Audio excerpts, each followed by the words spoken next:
All right, welcome back to the induction and recursion slides. Let's pick up where we left off. So we were talking about sequences, and sequences can be increasing, non-decreasing, decreasing, or non-increasing.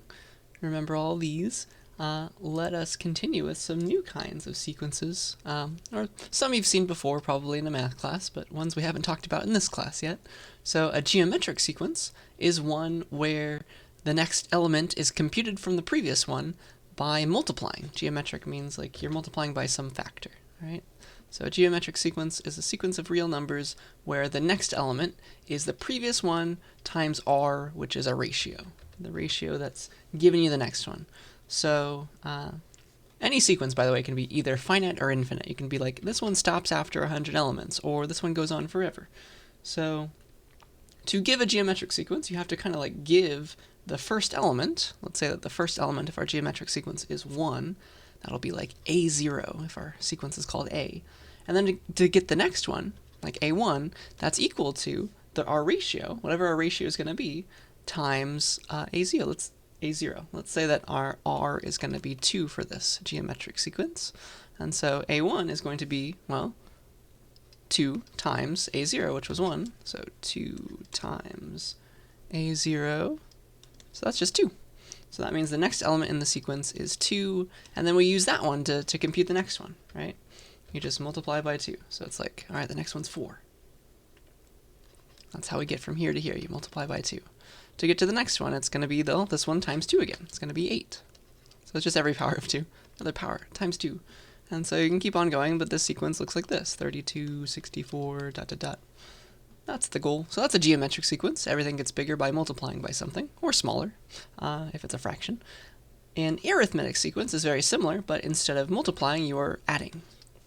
So the next element of your sequence is your previous one plus some d, which is called the common difference, the thing that is like being added or, I guess, subtracted if it's negative to get to the next element. All right. Again, it can be finite or infinite. So let's say that, let's make a sequence called B, a sequence B, so this is like B0. And then to get B1, we have to pick what our D is going to be. Let's say that D is, again, 2. So let's say that, I don't know, B1 is going to have to be then, it's our B0 plus our D. So that's 2 plus 2. So the next element of this sequence is going to be 4. All right, so 2, 4, and then to get to the next one, of course, you're going to add 2 plus 2. The next element is 6, then 8, then 10. Okay? And this is like B0, B1, B2, B3, B4. And so sequences, they can be finite or infinite. Let's say that that's an infinite sequence. It goes on forever. But let's say that B is a finite sequence. It stops at B4, so that's fine. We can say that this sequence, it stops at B4. It only has 5 elements. It's finite. This sequence has 5 elements. Okay? That is the idea. So that's geometric versus arithmetic sequences. And so here is an example sequence that I want you to think about. So go back to these definitions. All right, here's the real question now. So here is a sequence where the nth element of it is going to be computed as n squared minus 2n, and the n's start at 1. So the very first element of this sequence is a1. It goes a1, then a2, dot, dot, dot. All right, so that's the sequence. So see if you can determine whether or not the sequence is increasing, decreasing, non-increasing, or non-decreasing. Potentially multiple of these are valid. All right, so give that a try. All right, so if you do this, the goal is going to be, we have to calculate elements of the sequence and see if there's a pattern that emerges. So a1, where n is the subscript, that's going to be 1 squared minus 2 times 1. So the first element of the sequence is going to be 1 minus 2, so negative 1. And then a2 is going to be 2 squared minus 2 times 2. So n is the thing here. That's how you compute what's going on there. 2 squared minus 2 times 2. So that is apparently 0. 4 minus 4. A3 is going to be 3 squared minus 2 times 3, which is 9 minus 6, which is 3. And then a4 equals 4 squared minus 2 times 4, which is 16 minus 8. So that's just 8. And so it looks like this one's always going to get bigger, and these terms are all getting bigger than each other. So it is not decreasing, right? This is not a decreasing sequence because the numbers aren't going down. And it's also not non-increasing because the numbers really are getting bigger. They're not just staying the same. So decreasing and non-increasing we can kind of chop off. This is an increasing sequence because every element is less than or equal to the one after it, right? It's always getting bigger, always getting bigger. You see that? So that's definitely an increasing sequence. And then also every increasing sequence, if you look at the definition, is non-decreasing. Non-decreasing just means it's less than or equal to. So if it's less than, it's of course less than or equal to when you compare -1 and 0. Like, again, that applies. All right, so this sequence is both increasing and non-decreasing. Okay. Next, we have the topic of a recurrence relation. So a recurrence relation is when you are defining your terms as a function of previous terms. So this is a recurrence relation. Arithmetic and geometric sequences, they are recurrence relations. This is just the generic term for that idea. All right. So it's defining your term, a of n, as a function of previous terms, maybe multiple, okay, of the sequence.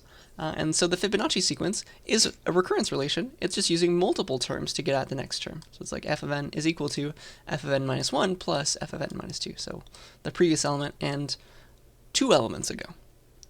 So you have to give 2 starting values to this sequence. So it's a recurrence relation. So like once you give the first 2 values, the Fibonacci sequence knows what to do. It's like, all right, I'm going to add these guys. That gives me my 1. Okay. Then 2. I'm going to add these guys. That gives me my 2. Then 3. And then 5, then 8, etc. Okay? Dot, dot, dot. 1 plus 2 makes 3. And it just keeps on going like that. That's the goal. Okay? They're all being used together to make the next elements. Okay? So, technically, recurrence relations are, or arithmetic and geometric sequences are recurrence relations. Here's how you can define them. It's just like, all right, we need to give an initial value. Like the 0th element of the sequence is this particular value for an arithmetic sequence. And then from then onwards, for n greater than or equal to 1, the next element is the sum of the previous one and your common difference. Same for geometric. You give a starting value, and then from then on, for n greater than or equal to 1, then you have that your next element is your common ratio times the previous element. That's all. So it's not too bad.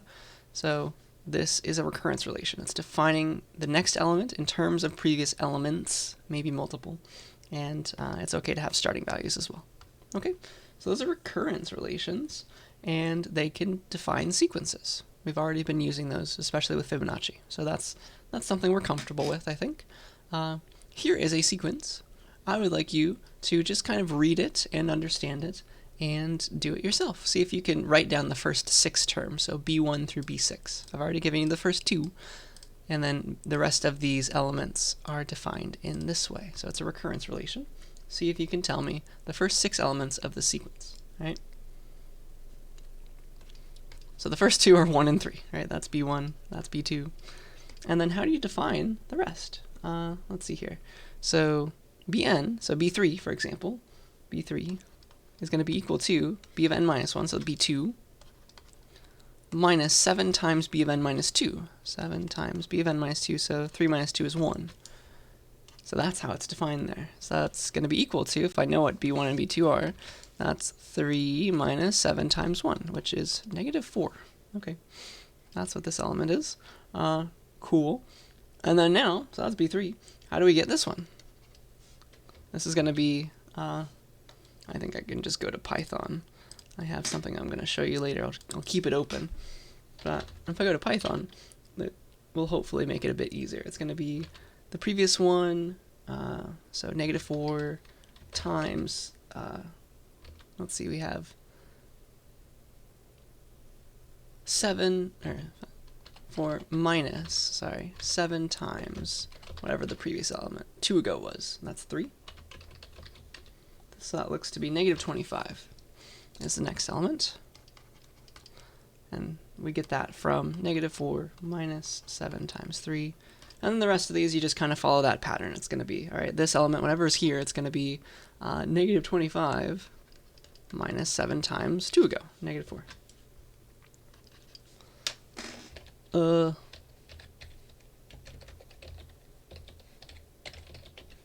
So positive 3. So this one's jumping around all over the place. And then finally, the last term is going to be equal to, whatever this is, it's going to be 1 ago, 3, minus 7 times 2 ago, negative 25. It's going to be a big number. So 3 minus 7 times negative 25. 178. All right. Cool. So those are the first 6 elements of this sequence, and it could go on forever. It's apparently an infinite sequence. As long as n is greater than or equal to 3, that's how we get our next element.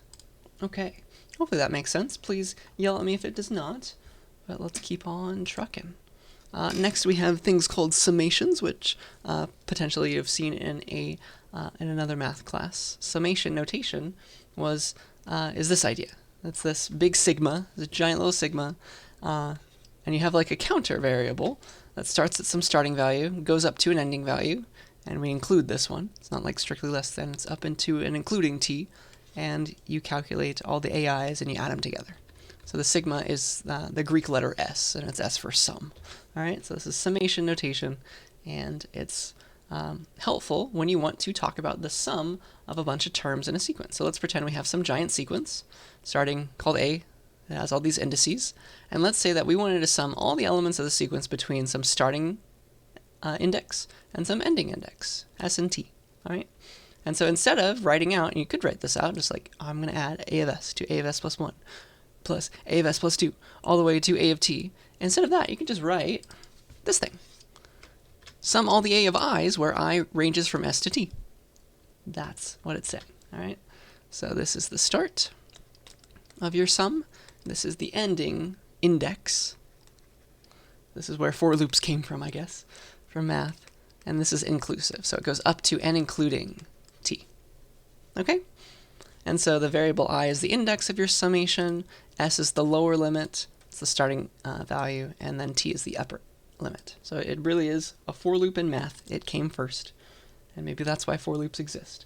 So, for example, to express the sum of all the numbers from 2 to 55, let's write it in math. So instead of saying this, 2 plus 3 plus 4 plus ... all the way to 54 plus 55, oops, not 58, 55, we can turn that into a summation. We would like to sum all the values I, where I starts at 2 and goes to 55. See how easy that is to write? And it doesn't have to be I, it could be any variable, right? So it could be j. Let's make it j.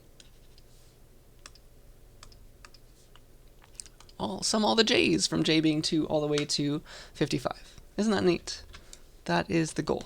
Okay, so that's one way to write that. And then this will become important later, taking a summation and like pulling out the first term. So let's do that. Let's pull out the first term of this thing and leave the rest inside of the summation. So the very first term of this is going to be the starting one. That's the 2.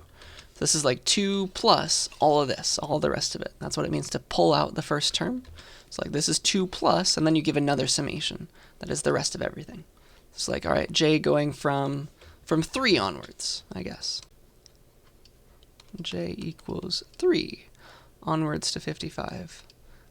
The j's. So you see how this is the same as this. I've just pulled out the first term and made it explicit. And then the rest of that is just the j's from 3 to 55, rather than all the way from 2.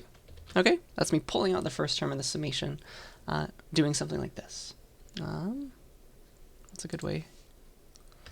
I guess I'll just rewrite it. 2 plus 3 plus 4 plus all the way to 54 plus 55. So pulling out the first term is kind of like drawing that parenthesis, set of parentheses. All right, so that's summations. And sometimes you can solve for a summation. Like you can get the answer immediately. You don't need those summations to express a sum, surprisingly. You can find what's called a closed form. It's a final answer. You don't need the summation anymore. You know the answer involving some math. All right. So here is a closed form for the sum of terms in an arithmetic sequence. So you start with some starting value, and every time you add d each time, right? So you're making an arithmetic sequence. So the first time you add 0 d's, that's your first element. Then you add 1 d, that's your second element. Then 2 d's, see how it's increasing in the summation form? If you do it this way, this is going to create this closed form. Apparently, the sum of all the numbers that look like this, an arithmetic sequence from 0 to n minus 1, is this answer. And some very smart person came up with that. Let me prove to you that this is true for a certain set of these variables. So let me prove this to you for a case where a is 1, d is 1, and n is 5. So if you just kind of spell that out, what is that summation? That is the sum of, well, k going from all the way to 0 up to n minus 1, n is 5, so up to 4 of 1 plus k. And so this is like the sum of all the numbers from 1 to 5, essentially. So that expands to 1 plus 2 plus 3 plus 4 plus 5. And so if you forget this closed form for something simple like this, let me show you the secret in case another math professor has never told it to you. So this is when k is 0, we get 1, right? That's that term. And then when k is 1, we get 1 plus 1, which is 2, so that's the next element of the sequence. And so we want to add up all these numbers from 1 to 5. How do we do that? Well, the easy way to do it is to take this sequence and add it to itself, and then you'll divide by 2 later. But add it to itself backwards, because watch what happens. So I take the sequence and I add it to itself. So plus 5, plus 4, plus 3, plus 2, plus 1. Look at what this comes out to. This is going to be 6. Look at how they correspond. 6 plus 6. Ooh. 6 plus another 6. So it's just 6 5 times. And then I've added the sequence to itself twice. I've added it to itself once, so I've made 2 copies of it. I only wanted 1, so I just divide this by 2. So this is really 5 times 6 over 2, and that is easily computable. That's 15. 30 over 2, that's 15. So that's the final answer. And let's use this fancy equation just to prove that it always works for this particular example. Again, this is me generalizing from examples, but I'm just showing you that it works for at least one of these. So what is this? So it's going to be a times n, and a is 1 and n is 5, so that's going to be 5, plus d is 1 times n minus 1, 4, times n, 5, over 2, which is 20 over 2, 10, plus 5, 15. Yay, so they correspond. That is that rule. This works for any arithmetic sequence. This is kind of the intuition behind it, in a sense. This one's like extracting the first term for some reason, because it might be special. Geometric sequences also have a closed term, or a closed form, surprisingly. If you have a geometric sequence that looks like this, it's some starting value times maybe 1 the first time, then the ratio once the second time, then the ratio squared the third time. That's how a geometric sequence works. If you have this, this is its closed form, this giant thing, most likely a large number. So let me prove that to you when for this particular case. Let me just show you how it kind of works. And so let's take that, and well, it's going to give us the sum from k equals 0 all the way to n equals 5. So n minus 1 is 4. I'm just plugging everything in up to 4. And that's going to be, let's see, so a is 1, that goes away. R is 2, and n is, well, it's going to be k. So this is 2 to the k. There we go. So that's this sum. Sum of all the 2 to the k's, where it's like 2 to the 0, plus 2 to the 1, plus 2 squared, plus 2 cubed, all the way to 2 to the 4th. So let's see here. That's going to be 2 0, plus 2 to the 1, 2 squared, 2 cubed, 2 to the 4th. And so let's, here's the secret. Here's how you can kind of, like, if you forget this, here's how you can kind of derive it. Let's say that this total is equal to some sum that we're trying to calculate. This is not a 5, it's a capital S, let's say. And here's the secret. Let's take this, not add it to itself. Let's take our common ratio, which is 2. Let's add that. So take our ratio and multiply it into this sum. What do I get? If I multiply this, both sides of this equation by r, where r is 2, right? So that's going to make, well, r times s, so 2 times s. I'm just writing r for a reason. And then all of these, like the 2 distributes over it, so every one of these is being multiplied by 2. So what was 2 to the 0 is now 2 to the 1. What was 2 to the 1 is now 2 squared. They're all getting bigger by 1. 2 cubed, 2 to the 4th, 2 to the 5th. Now, here's the secret. Here's how you can kind of understand why this is doing this. These are very, very close to each other. They're almost the same. They share a lot of common elements. See that? They share 2 to the 1 all the way to 2 to the 4th. Let's take our ratio multiplied by the sum and subtract the original sum from it, which is going to be, well, this big thing, minus every element of these guys. So, well, the 2 to the 1s will cancel each other out. The 2 squares will cancel each other out. These will cancel out. So I'm left with 2 to the 5th, and then minus 2 to the 0. That's the only thing that's left. And now, what is this? The reason I kept r in, let's extract an s from both of these sides because I'm trying to solve for that sum, right?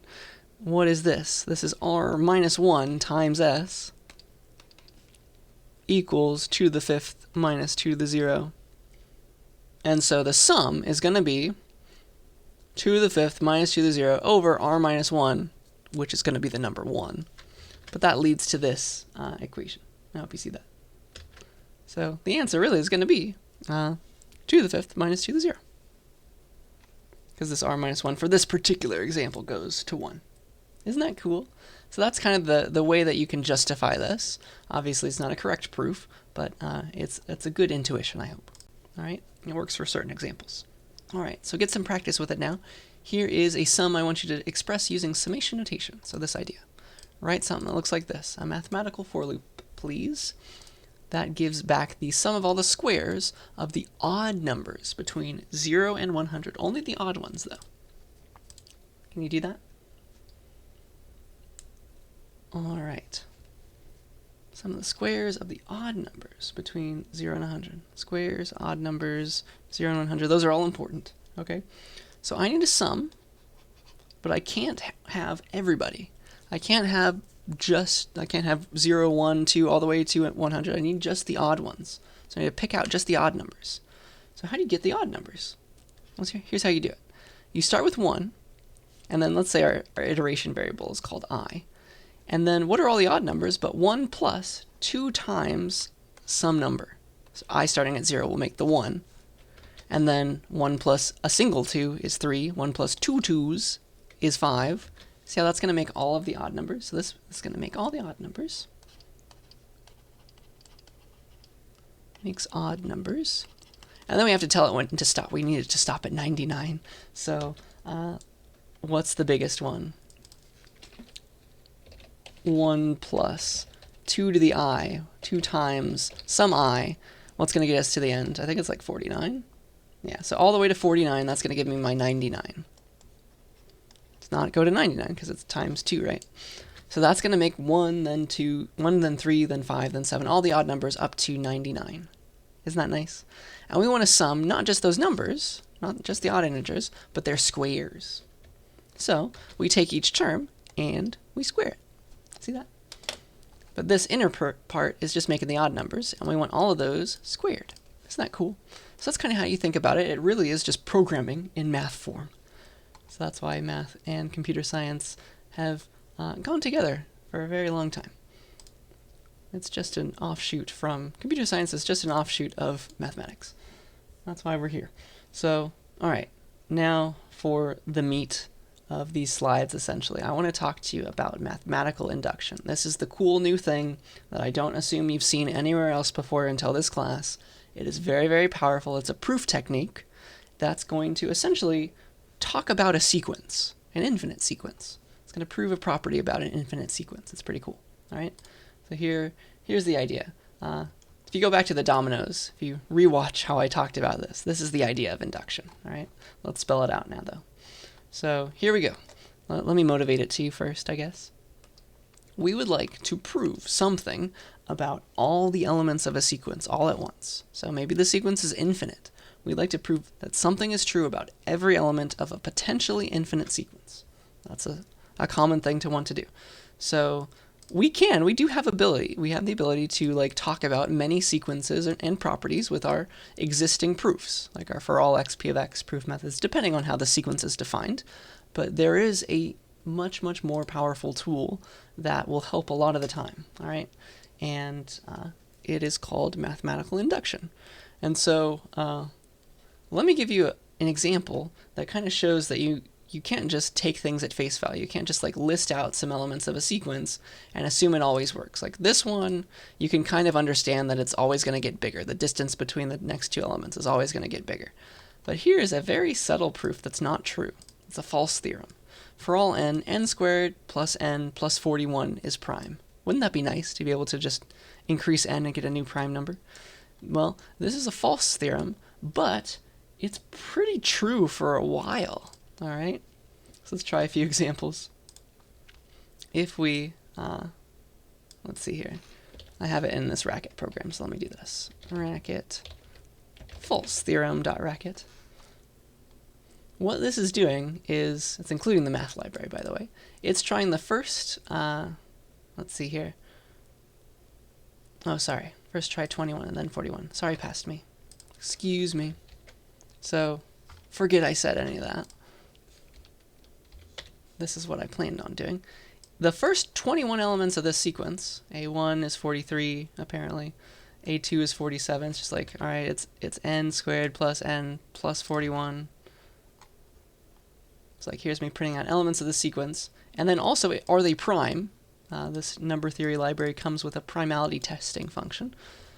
Apparently, this sequence is pretty good for a while. All the way, 1, 2, 3, 4, 5. These are all prime numbers. Like, it's working. All the way up to 20. The 20th element of the sequence, 461. These is like, it's computed 20 prime numbers in a row. Maybe you'd think that it's going to compute all the prime numbers. But let's go all the way to 41. Oops. Instead of 21. So up to index 40 in this sequence. It computes 39 prime numbers, which is miraculous, I guess. But the 40th element of the sequence, sadly, is a composite number. We needed to compute 40 elements of the sequence to notice that it was not true. Isn't that cool? So it kind of almost checked out. And we thought that we could apply a pattern and it kind of worked. But we can't. We need to prove something about the entire sequence of these numbers all at once. All right? So this is false. You can't just trust a few examples and call it a for-all proof. It's not always going to work. All right? That's the idea. That is kind of the motivation. So we want to prove something about an entire sequence at once. All right? And so in comes mathematical induction. This is going to give us the tool to do it. So again, the goal of mathematical induction is we have a sequence, and we want to prove that it's true for every element. So essentially, we have a predicate that depends on a number, and we want to prove that that predicate is true for every natural number. Like p of 0 is true, then p of 1 is true, then p of 2 is true. That's going to be the idea, okay? Where the sequence element is defined in terms of this predicate, all right? P of 0 is true, p of 1 is true, p of 2 is true, all the way on and on for infinity up to like all of the natural numbers, every one of them starting at 0, all right? So mathematical induction gives us a way to do it. Here's how, all right? It says that p of n is true for every natural number n, like p of n is true for all those infinite things if you just prove these two steps. You prove these two things, p of n is true for every natural number, all right? This is really cool. So the first thing you have to give is what's called the base case. This is very, very much linked to recursion. So p of 0 is the first thing you have to give. You have to give a starting value. You have to say like, all right, p of 0 is true for my predicate, for the smallest piece, all right? That's called your base case. And then you prove this, which is a simpler for all. You prove that for every natural number, call it k, p of k implies p of k plus 1. So if you have this proof, I can produce from it the next proof. It's like p of 0 gets you p of 1, where k is 0. P of 1 gets you p of 2. See that? So you can apply this until the end of time. All right. So let me show you why these two things give you that P of n is true for every natural number. So first of all, you know it's true for P of 0. That's your base case. You have that explicitly. And then you use this rule forever. You set k to whatever you need because I have P of 0. And this is telling me if I have P of 0, I can get P of 1. So you can use the inductive step to get this proof. P of 0 gives me P of 1. You see that? And then I can use the inductive step again to get P of 1 implies P of 2. And so this thing starts us off, and then this rule keeps us going forever. So like P of 0 is our first thing, and then this just starts off a chain. Because if you have P of 0, I know how to get P of 1. Like you can plug in the P of 0 into this implication. Now I know that P of 1 is true. And so this rule, plus the base case, when k is set to 0, gives you, it spits out the fact that P of 1 is true. And then again, now you know that P of 1 is true. You can use this rule that gives you the proof that if k is 1, P of 1 implies P of 2. And I have P of 1. So that means that P of 2 must be true. Which means that P of 3 must be true. You can plug it into the equation again, setting a new value of k. Isn't that neat? Then P of 4 must be true given P of 3. Now I'm able to generate a proof for every piece, every natural number. That's the goal, okay? That's how we get there, from here to here. And the P of 0 starts us off, right? So yeah, in the inductive step, you have to prove that for some arbitrary k, P of k gives you P of k plus 1. And that's just a direct proof. You get to assume P of k is true and use it to show that P of k plus 1 is true. So in this proof, this is such a common thing. It's a direct proof. You get to assume P of k. Mathematical induction is so popular, we give a name to this assumption, assume P of k. That's called our inductive hypothesis. Right? Use that to prove that the next bigger element is true. Okay? Your book likes to start n at 1 when it's talking about induction. And it proves that every positive number has some property. P of 1 all the way to P of 2, P of 3, all the way to infinity. There's no difference. I learned it starting with P of 0. I'm going to show you this way in the lecture. It's not a big deal. Right? The starting point doesn't matter. It's just once you have a starting point and a way forward, you can move and get a proof for every piece. Every piece. You know that P of n is true for every number you are trying to consider at that point. So that's the goal. You got a base case to start us off and an inductive step to go to the next one, to the next one, to the next one. All right? So the best way to show you this idea is through an example. All right? This is like the standard example that everybody learns first with induction. It is this proof. Here is a closed form for a simple summation. So here's the theorem. For all n greater than or equal to 1, this summation and its closed form hold. So like the sum of all the numbers, j, from 1 to n, so the sum of all the numbers from 1 to n, is equal to n times n plus 1 over 2. All right? So this is our theorem. And so we have to, we're going to prove it by mathematical induction. So first of all, we need to show like what in the world is our predicate that we want true. We want to show that for every n, this is true about it. The sum of all the numbers from 1 to that particular n has this particular closed form. So this is our P of n. That's what we're trying to show. All right? Then we have to say what is the base case, what is the inductive step, and then prove it. All right? So here we go. So the base case is going to be your smallest thing. Your smallest thing, you have to show it's true. And so our smallest number that we're considering is 1. That's got to start us off. Our base case must be P of 1 then. It must be, we need to show P of 1. And so let's go on and prove that. That's equal to this idea, right?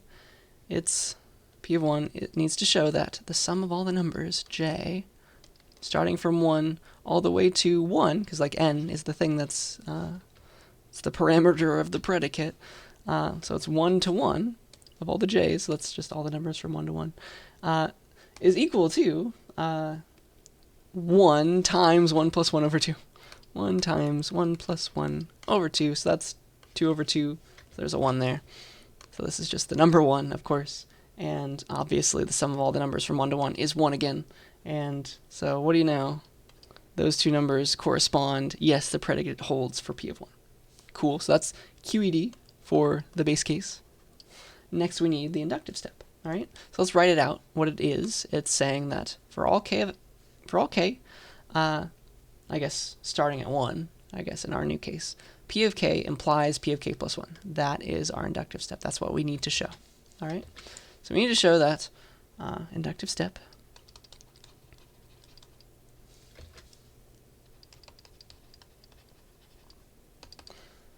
we need to show that P of k implies P of k plus 1 for all k that are relevant. All right? And that's the idea. And so the proof strategy is going to be assume, right? This is a direct proof. Assume P of k, use it to prove P of k plus 1. Assume P of k is true. And then what you need to do is show P of k plus 1. So the thing that you get to assume is, so let's assume that P of k is true, which means plug a k in for n and everywhere here. Assume that, all right, the sum of all the j's starting at 1 all the way to k is equal to, oh gosh, equal to k times k plus 1 over 2. That is what you get to assume, all right? And that assumption is called your inductive hypothesis. You get to use that as firepower to prove your P of k plus 1, your bigger thing. That's your inductive hypothesis. And I'll abbreviate that to IH for short. And then what we need to show is that P of k plus 1 is true. And that is going to be, all right, the sum of all the numbers j from 1 to k plus 1, because that we're plugging k plus 1 in for n everywhere here. All the way k plus 1 is equal to k plus 1 times k plus 1 plus 1, so k plus 2, all over 2. That's what we need to show. All right, so this is what we assume. We get to assume this to show this. That's our goal. Okay, so let's do it. Let me rewrite out everything. So I get to assume this. This is my inductive hypothesis. I get to assume, this is P of k. I get to assume that, let's see here. I'll just write it out again big. IH is this. J starting at 1 going to k of j is equal to k times k plus 1 over 2. So that's the first thing. And what we need to show, that's our P of k plus 1. We need to show this is true for every k. That's the sum of j equals 1 to k plus 1 of j is equal to k plus 1 times k plus 2 over 2. All right, let's do it now. So this is what we need to show. We need to show this equality. All right, so first of all, let me write this on the left so I have some room. So this is what I'm starting with. I need to show that it's equal to this thing. So j equals 1 all the way to k plus 1 of j. What is that? Let's pick out the last term so it kind of looks like this. See that? Because this is what we can use. We know that this is equal to this. I can kind of get this to get close to that, right? I can extract the k plus 1th term, can't I? So what is this? What is this summation? But, well, the first k elements, right? J equals 1 to k, plus that last one, plus k plus 1. So this is the j. So this summation plus the number k plus 1. That would have been the last one. I'm extracting it. So I've extracted the last element of the summation, and I put it separately. And the reason I did that is because I have this equality that I'm assuming is true. That's very powerful. All right? So now, all right, let's replace this with what I know. This, I know, I get to assume is equal to this. So that's equal to k times k plus 1 over 2, and then plus another k plus 1, of course. And what is this? But let's make some, if this is over 2, let's make this over 2 as well, so I can bring them together. This is equal to k times k plus 1 over 2 plus k plus 1 over 2. And now I can bring these things on top together, which is equal to, well, I have, well, k plus 1s and 1 k plus 1. Oh, sorry, it's 2 k plus 1s. Sorry, because it's 2 over 2. I wanted to keep it the same. My bad. So that's what I have. Now I can bring them together. So I have k plus 1s over here and 2 k plus 1s over here. So in total, I have k plus 2 k plus 1s over 2. And that is what I needed to show. And now I have proven that this left-hand side, which was my starting point, is equal to the right-hand side I needed, which is this thing, QED. That proves this closed form. I had my base case, so I know that P of 1 is true, and now I have firepower for for the inductive step. I've proven that for every k, p of k implies p of k plus 1. So now p of 1, I know that that's true. That gives me that p of 2 is true. That the sum of the first two numbers is equal to this. P of 3 is true. I know that this closed form works for any n. Isn't that cool? And that's what induction gives you. It proves that everything is true, that your predicate is true for every natural number, or for every number greater than or equal to 1, whatever you're starting with. Doesn't matter. That is the power of induction. All right? It's going to take some more examples to make it all sink in, but this is a good start. All right? But this is induction. You have your base case, your first value, and then you have your inductive step that just shows you how to get from one to the next, from one to the next, from one to the next. And that will give you a chain of proofs for everything that you wanted, all the way to infinity.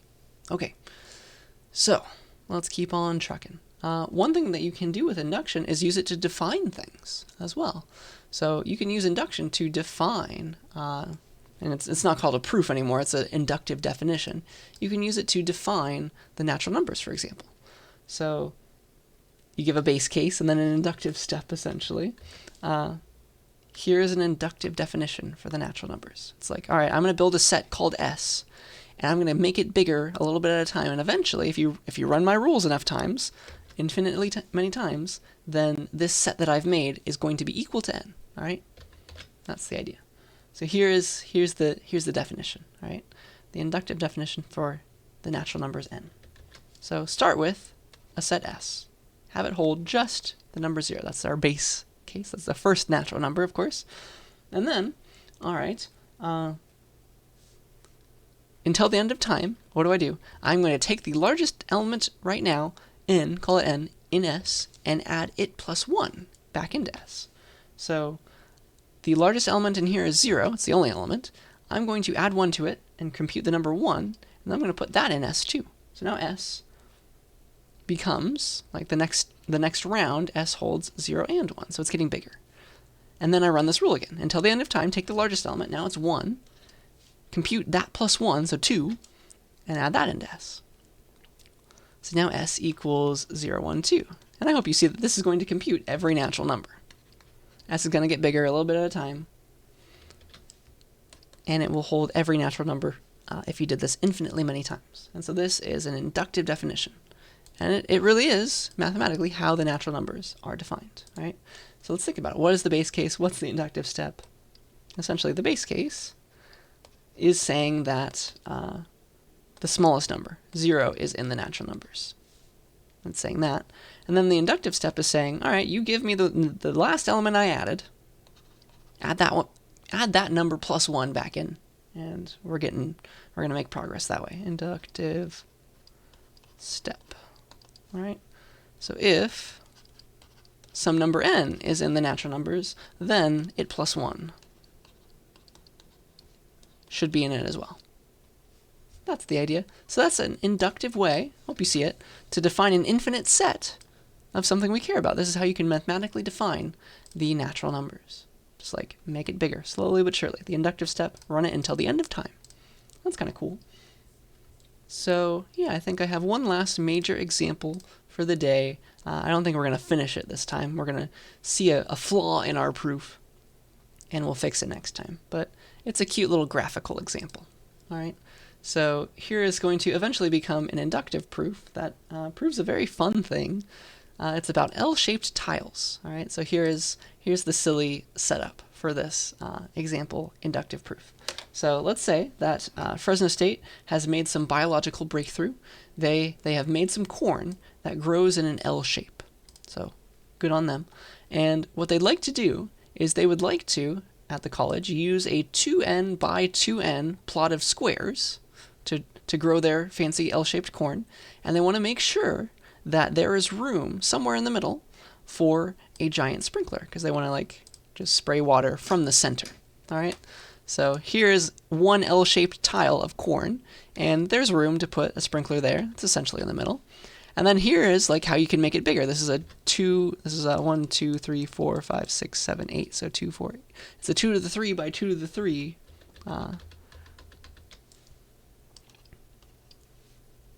2 to the 3 by 2 to the 3, 2, 4. Yeah, 2, 4, 8. 8 by 8 plot of corn. This is a 2 to the 1 by 2 to the 1 plot of corn. All right, that's the idea. And yeah, they still have room for a sprinkler in the middle, surprisingly. We would like to prove that no matter the size of your corn plot, if it's this size where it's got powers of 2 on each side, we would like to prove that there is always, for all n, for every natural number, there is always a way to tile, that means fill in, a 2n by 2n plot with L-shaped corn while leaving out a 1 by 1 square somewhere in the center. Of course, there's no true center. It's just one of those sides. Put a sprinkler there. That's the idea. Okay? So we want to prove, and it kind of looks like it's true because like this is pretty convincing, this example. We want to prove that for every natural number, no matter the size of your plot, as long as it's perfect squares on each side, powers of 2, that 2n by 2n plot, you can fill it with L-shaped corn, and you can always leave out a 1 by 1 square in the center. So this is a theorem. It's a graphical theorem. It's about something that is not just mathematical. All right? So maybe you want to prove this, and let's show that essentially we're gonna prove this inductively. So like using a 2 to the 1 by 2 to the 1 plot, we can fill a 2 squared by 2 squared plot, and use that to fill a 2 to the cubed by 2 to the cubed sized plot. All right, so we're gonna get there, but here's the goal. All right, so there's gonna be a problem with this starting example, and we're gonna need to make a better theorem. But here's the idea. Okay, so here's our theorem. It's the exact same thing on this slide. So it's for every natural number n, there is always a way to tile, that means fill in a 2n by 2n plot with L-shaped corn while leaving out a 1 by 1 square in the center, supposedly for a sprinkler. Let's try to prove this with induction. All right, so we have a base case and an inductive step. And we're going to notice that there's a problem that's going to happen, but it's not induction's fault, it's just our theorem's fault. We're going to make a better theorem and prove that one by induction, and it really will show that you can do this always, which is very surprising. So here's our base case. All right, our base case is, all right, just pick a small number and show that you can tile a plot. So like this is 2 to the 1 by 2 to the 1, but you can even do even smaller. Like if n is 0, what is that? That's p of 0, where what is p of n? It's like there is a way to tile an n by n, 2n by 2n plot with L-shaped corn while leaving out a 1 by 1 square in the center. So that whole thing from there to there is p of n. So p of 0 is just saying there is a way to tile a 2 to the 0 by 2 to the 0 plot with L-shaped tiles of corn, leaving out a square in the center for a sprinkler. What is 2 to the 0 by 2 to the 0? That's just 1 by 1. You can't put any corn there. So you're done there, and there's nothing left, so you can just put your sprinkler right in the middle there. It is the middle. It's the only thing. So that's the base case proved. Cool. Let's do the inductive step. Inductive step. That's saying that p of k, use that to prove p of k plus 1. P of k, if p of k, then p of k plus 1 is true. So you get to assume this is your inductive hypothesis. Assume you can tile a 2 to the k by 2 to the k plot with this fancy corn while leaving out something in the center. So to assume. And use that to prove that you can do the same with a 2 to the k plus 1 by 2 to the k plus 1 plot and leave a sprinkler out in the center. To show. Isn't that neat? So that's the inductive step. And so here's like how the proof would happen. Like assume that p of k is true. So assume we can tile in the way we want to. Assume we can tile a 2 to the k by 2 to the k plot, because that's what p of k is saying if you plug it into p of n. What we need to show that we can tile a 2 to the k plus 1 by 2 to the k plus 1 plot.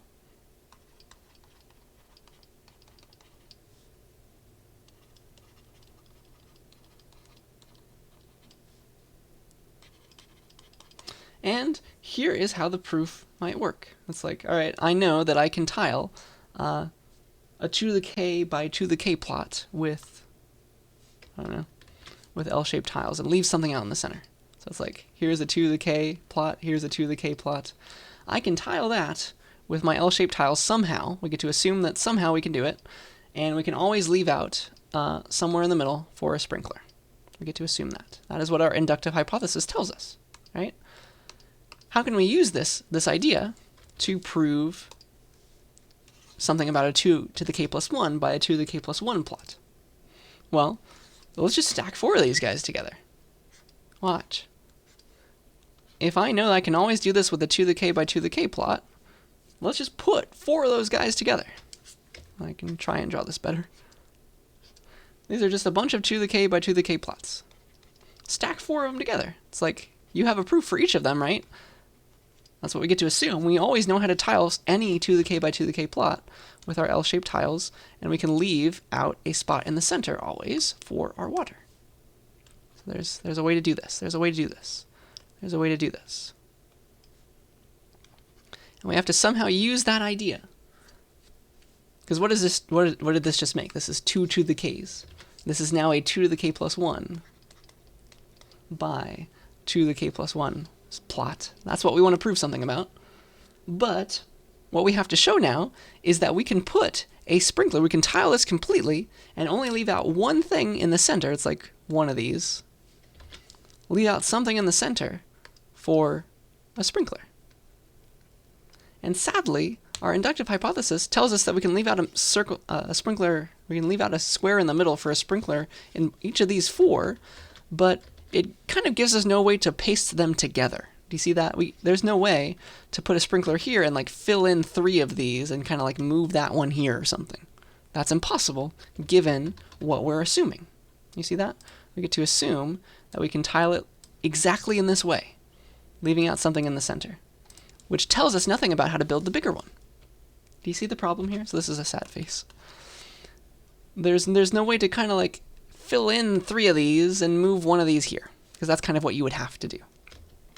And so the issue is not with induction. Induction will give us this proof. This is a true proof. We have just not proven it.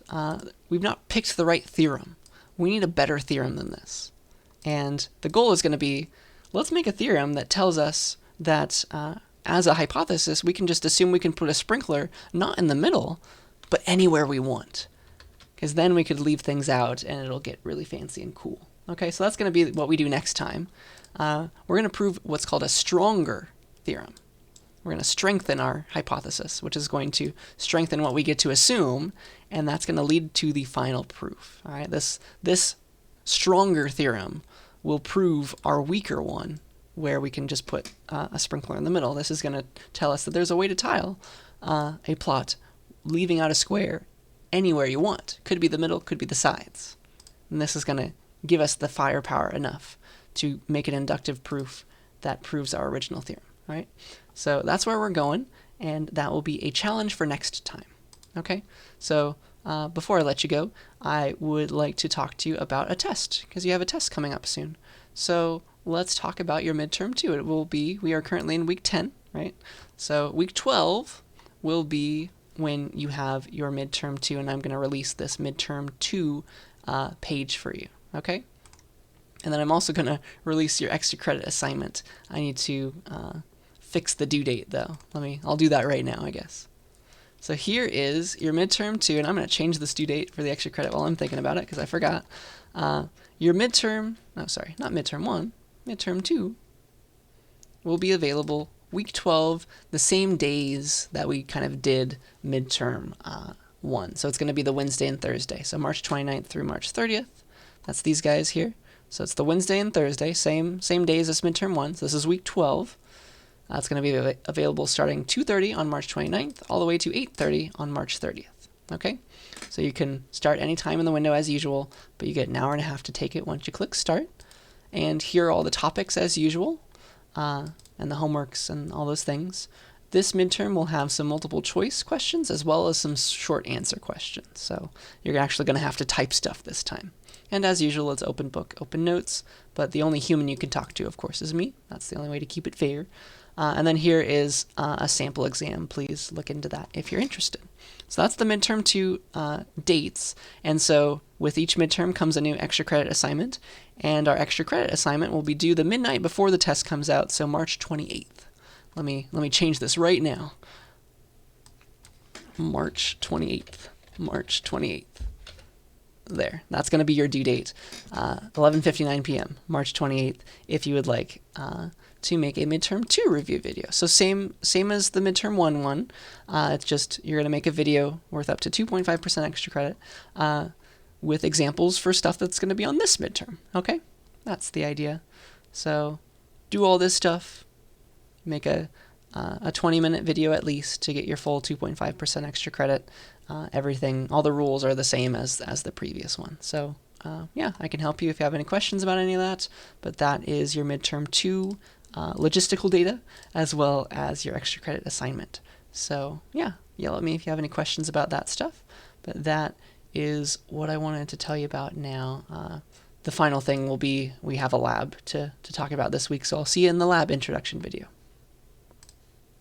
See you there.